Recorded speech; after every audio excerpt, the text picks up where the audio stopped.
Hello everyone, welcome back to the channel. This is Kaga. So today I have a very quick video for you all.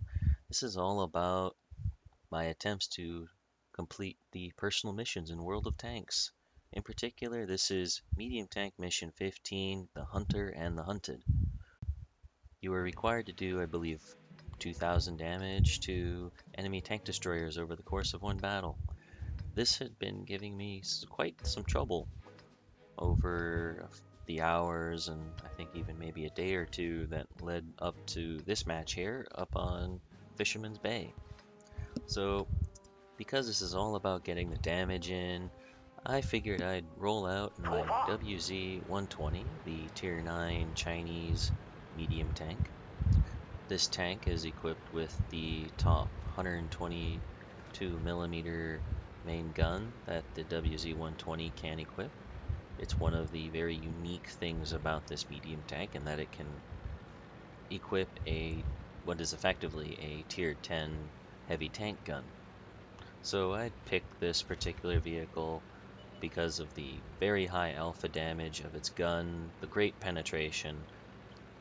I mean, these are two of the best traits among tier 9 medium tanks.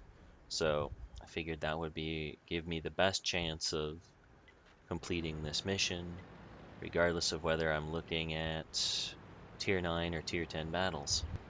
So we're going to start off this match heading up the 1-2 line, and I find this spot around the G2 area, and I'm making use of the heavy foliage, aka the trees, that are in between my tank and the enemy medium tanks infesting the center line hamlet village in the center of the map. And I'm doing this because I'm not in a particular hurry considering the high number of enemy tank destroyers that are likely to be camping the one line to advance too far into sight. I then find that shot on the enemy T-54, track him out in the open, and allies seal the deal against him. Seeing that our WZ-132, that is the Tier 8 Chinese light tank on our team, has decided to advance forward and scout the one line, I change positions and make use of the depression in front of this boulder and the boulder itself to start getting some shots into these tank destroyers.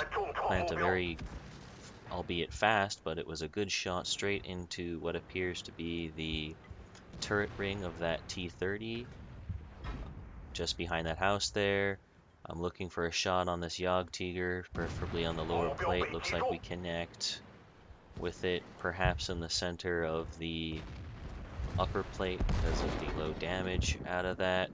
He looks like he repaired his tracks. Can't find a second shot on him, and then something tells me to start swinging the gun off to the right, and at that moment we find a nice shot on the T-34, and oh, I wish this was the incinerator mission right there. I wish it was the incinerator mission, but we've already done that. So we've managed to put that shot in for 704 damage, and we set him on fire again. I think we did almost 1200 damage to him in between the fires and those two shells. Pretty good there. Looking for another shot on the Jagdtiger. We put one in to his lower plate, but we had to take one in both tracks. It takes out our driver. Sensing that I am going to need the speed to exploit our advantage on this flank, I instantly use the first aid kit on the driver, get him back in action as soon as possible, and quickly cover the distance that was between my vehicle originally and the location where these tank destroyers were camping, continuing to keep up the pressure on the enemy because in all likelihood we can collapse this flank with just 3 enemy tanks left. And we see 2 of them right here, the other on the minimap. So let's go ahead and apply some pressure on this T95 and the enemy E75. I zoom out quickly to get a good sense of the enemy disposition.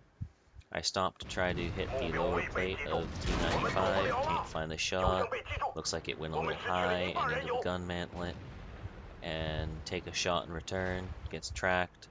I'm not staying in front of that T95's 155mm gun longer than I have to, so I repair the tracks.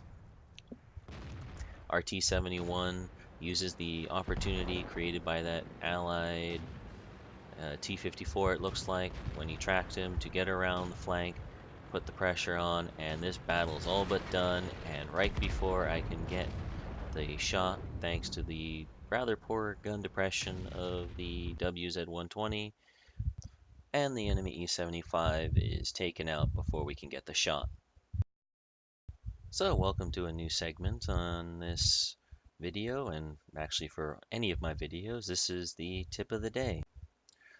So many of the maps you'll run into situations where, in like this case, I couldn't actually go hull down and really make use of the trollish armor on the turret of the WZ120.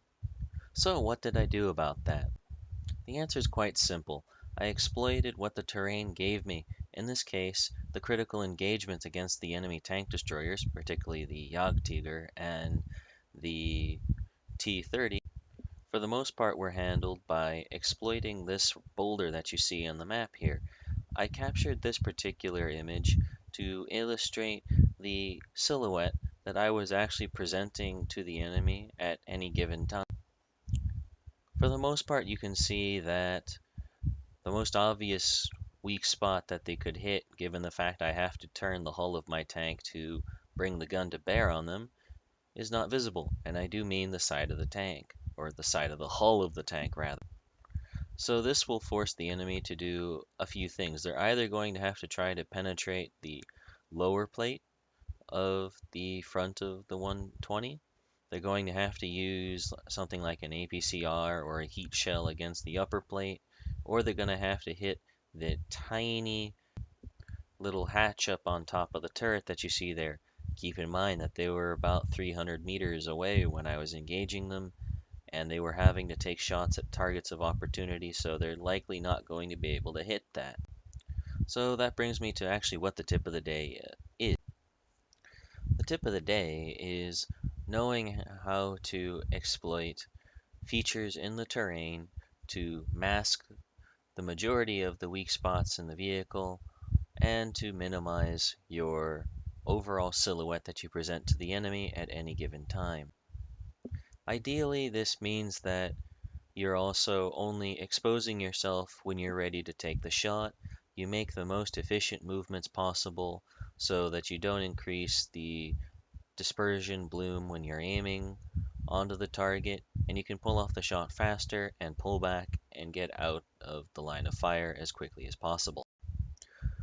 Your mileage, however, may vary, as you can see this shot from this match demonstrating that even when you're maximizing your own chances at mitigating damage the enemy would like to do to you, there will be some opponents that actually know what they're doing and can reliably find the right shot at the right time to penetrate your defenses and damage your vehicle.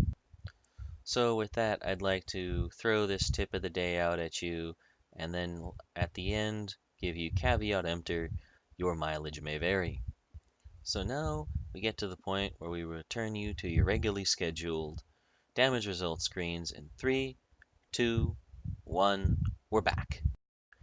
So as you can see, nice and big and proud that we finished both the primary and secondary conditions of Medium Tank Mission 15, the Hunter and the Hunted, where we're supposed to cause 2000 HP of damage to enemy tank destroyers and survive the battle if we can.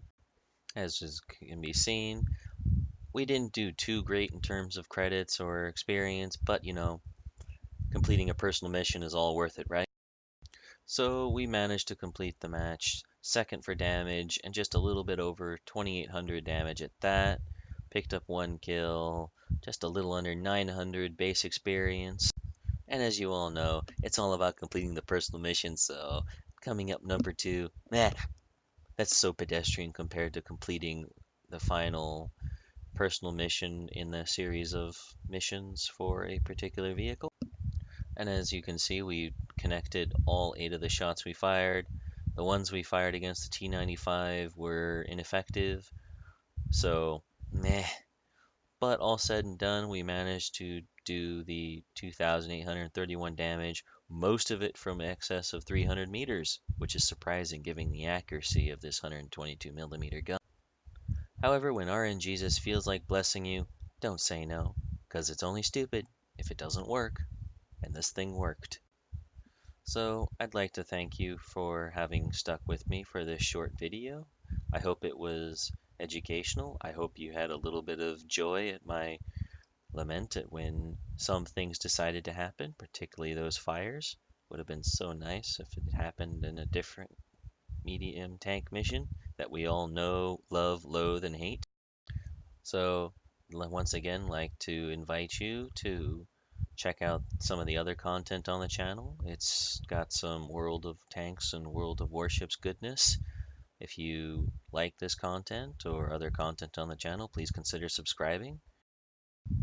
On another note, I am looking to start up some type of Help Me series where I will review replays that y'all send in.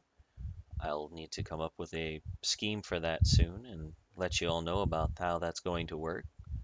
But the basic premise is that you send me your replays, give me some questions to answer regarding that replay or some of the mechanics that might seem mysterious and are shown in there. And I will do my level best to answer those questions and maybe provide some of the science of victory for people in the rest of the audience. So, once again, I'd like to finish off with my somewhat now traditional sign off. Thank you and good day.